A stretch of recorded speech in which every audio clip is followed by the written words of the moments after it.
Kamu nak jelasin kayak kamu salah satu. Oke. Dari yang materi peluang, di ruang contoh tuh bisa dibilang semesta juga bisa. Ruang contoh tuh misal misal ya 2 koin dilempar sebanyak sekali, 2 koin dilempar sebanyak sekali kan, 1 kali. Nah, ruang contohnya tuh kan bisa aja kita tulis gambar angka gambar sama angka. Kok berarti ikut ruang contohnya S-nya ada 4 kan. Nah, atau kita bisa pakai rumus 2 pangkat N. 2 kok karena ada 2 buah angka, kalau ada tuh gambar. Peluangnya tuh cuma ada 2 angka kalau ada tuh gambar. Nah, terus N-nya kok apa sih? Karena koinnya dilempar 2 kali. 2 koin yang dilempar jadinya 2 pangkat 2 sama dengan 4. Gitu. Tuh ruang contoh. Terus kita bahas kilas bae soalnya lama-lama. Terus yang selanjutnya tuh ada event atau peristiwa. Event atau peristiwa tuh suatu kejadian. Misalnya yang ditanya munculnya angka, semua angka pada koin. Nah, berarti pada 2 koin. Nah, berarti kejadiannya tuh semua angka pada 2 koin. Berarti AA. Kan? Yang ini berarti kan, kalau dari ruang contoh berarti yang ini. Karena kan semua angka gitu. Ke event, terus selanjutnya peluang suatu kejadian. Nah, peluang suatu kejadian tuh rumusnya tuh apa sih? Ruang sampel, kan ruang contoh. Ruang sampel tuh terserah siapa, tapi biasanya ruang sampel tuh S sih. Terserah mau nak buat ruang sampelnya tuh A, nya tuh A, A. Nah, untuk nyari peluang munculnya semua angka lah ya. Nah, itu tuh rumusnya ruang sampel dibagi ruang contoh. Jadi ruang sampelnya kok ada 1, ruang contohnya 4. Jadi 1 dibagi 4, 1/4. Iko peluang suatu kejadian. Itu peluang suatu kejadian. Terus teorema probabilitas, teorema peluang, bahwa suatu peluang itu pasti hasilnya 1. Jelas, peluang itu kan misal itu kan kita urutkan 1/4. Terus kalau misal gambar semua itu tuh juga 1/4 kan. Terus kalau gambar angka atau gambar angka itu 1/4, terus angka gambar itu 1/4 juga. Kan kalau ditotali hasilnya 1/4 ditambah 1/4 tambah 1/4 tambah 1/4 hasilnya kan 4/4. 4/4 itu kan sama dengan 1. Jadi pokoknya segala peluang tuh, total peluang dari suatu kejadian itu tuh hasilnya 1. Terus kok teorema jika peristiwa E subset dengan F, maka peluang E pasti lebih kecil dari peluang F. Lebih kecil dari sama dengan ya. Tuh karena dari diagram Venn aja kan nampak gitu kan. Nah, jadi kan pasti hasilnya juga mempengaruhi. Misalnya E ke F, kan E subset terhadap F. Kan nampak E lebih kecil daripada F. Jadi sebenarnya ketahuan.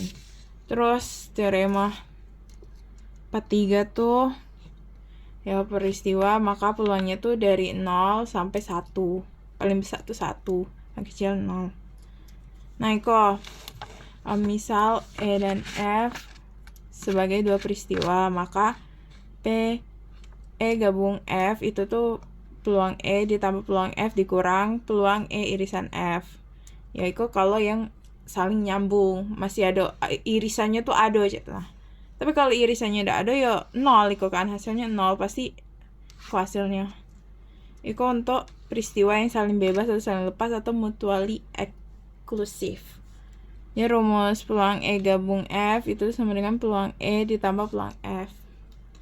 Terus yang ini juga E dan E komplement merupakan peristiwa komplement. Jadi peluang E komplement tuh ya kan rumus kan itu kan kalau peluang E ditambah peluang E komplement itu hasilnya 1. Kok bisa? Sal dari kotak ya. Nah, iko E terus iko semesta. Iko kan peluang E. Terus peluang bukan E itu kan segala selain E. Terus berarti total sedangkan itu kan peluang E ditambah peluang E komplement. Berarti total segala ya 1 dari awal. Teorema awal. Dah, terus apa lagi ya? Oh, terus yang odds kok. ODDS. Kok odds. Untuk saya hiraukan yang ini tidak usah dihiraukan ya guys. Suatu odds tuh itu tuh pasti A banding B. Kalau ditanya odds itu pasti A banding B. Tapi kalau ditanya peluangnya dari odds itu tuh pasti A. Tidak nampak lagi. Kalau yang ditanya peluang, itu kan odds. Kalau yang ditanya peluang tuh itu tuh hasilnya A per A plus B. Misal diketahui peluang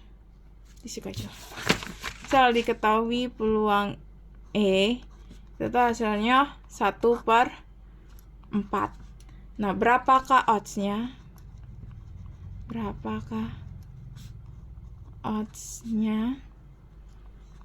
Tuh, tinggal masukkan ke rumusnya tadi kan kalau peluang tadi kan A per A plus B.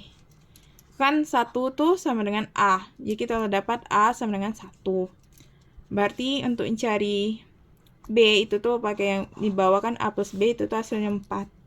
Berarti B-nya sama dengan 4 dikurang A. A-nya kan diketahui 1. Jadi 4 kurang 1 sama dengan 3. Nah, berarti odds dari peristiwa E adalah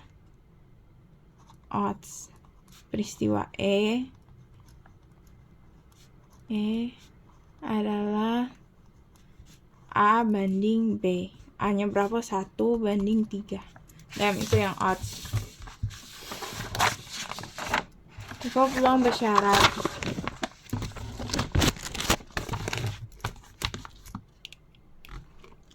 Peluang bersyarat kok. Sebenarnya sebelum kita jawab peluang bias itu kan kita tuh harus tahu peluang bersyarat dulu. Jadi peluang bersyarat tuh sebenarnya peluang itu kalau diketahui kok peluang E jika F terjadi terlebih dahulu.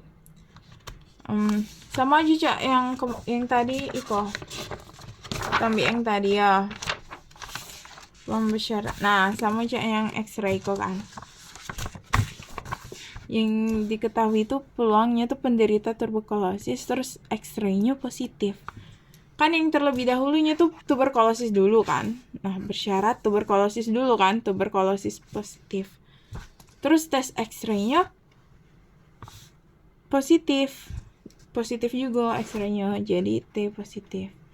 Nah, Iko peluang bersyarat tuh itu. Terlebih dahulu terjadi, baru terjadi selanjutnya aja nah. Itu kan emangnya kan terlebih dahulu emang penderita tuberkulosis. Terus pas di X-ray juga positif tuberkulosis. Yang terlebih dahulu kan tuh menderita dulu kan.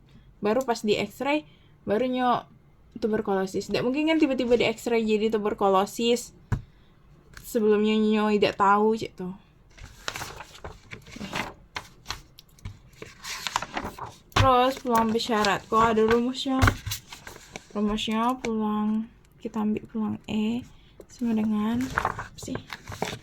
Peluang E irisan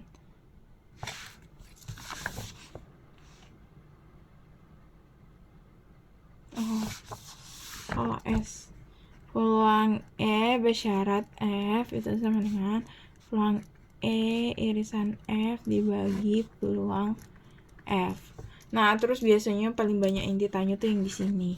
Berapa sih peluang E irisan F? Itu tinggal dikali aja pakai rumus itu. P F dikali dengan P E F. Ada contohnya. Nah, terus Iko peluang bersyarat E terhadap F. Nah, apakah peluang E bersyarat F tuh bakalan sama hasilnya dengan peluang F bersyarat E? Jawabannya tuh tak selalu sama.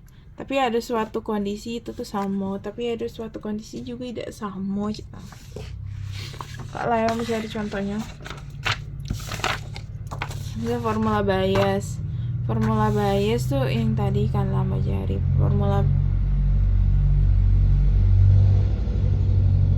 Pokoknya sebelum kamu belajar formula bias, kamu tuh harus tahu itu apa sih kaidah peluang bersyarat dulu baru formula bias.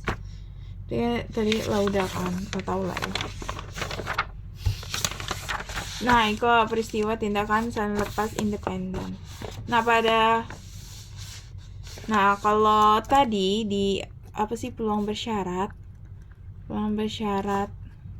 yang tidak independen kan rumusnya ini. Tapi kalau di independen nah peluang E bersyarat F itu hasilnya pasti selalu peluang E. Lalu peluang E karena tuh independen, tidak ada hubungan. Sama halnya dengan peluang peluang F bersyarat E. Kok pasti hasilnya peluang F. Itu. Terus, cak mana sih nyari itu kan kalau yang tadi kan ini kan rumusnya untuk mencari irisan. Nah, tapi kalau di independen cak mana tinggal dimasukkan. Kan peluang E irisan F sama dengan peluang kita ambil yang itu ya, peluang F dikali peluang E bersyarat F.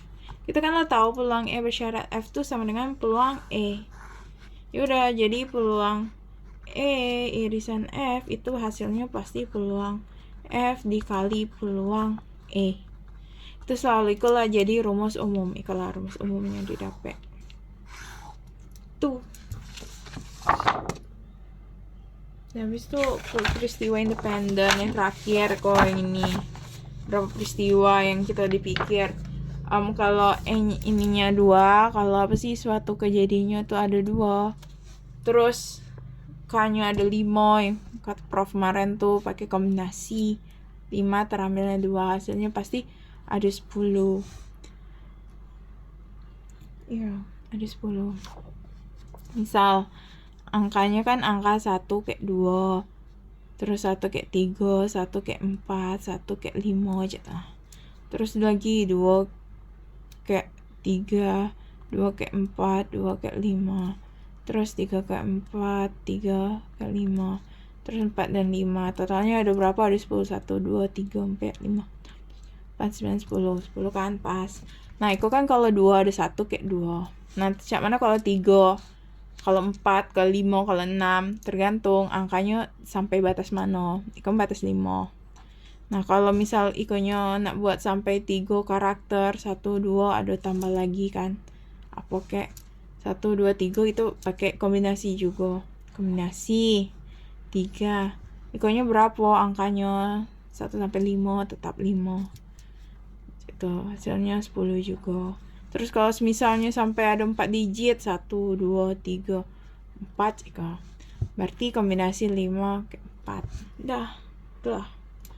Kalau 5 belum tentu 5. Bisa jadi kalau ditanya sampai 10 kan, jadi kombinasi 10 terambilnya 4 berapa? Cari. Dah, itulah guys. Terima kasih.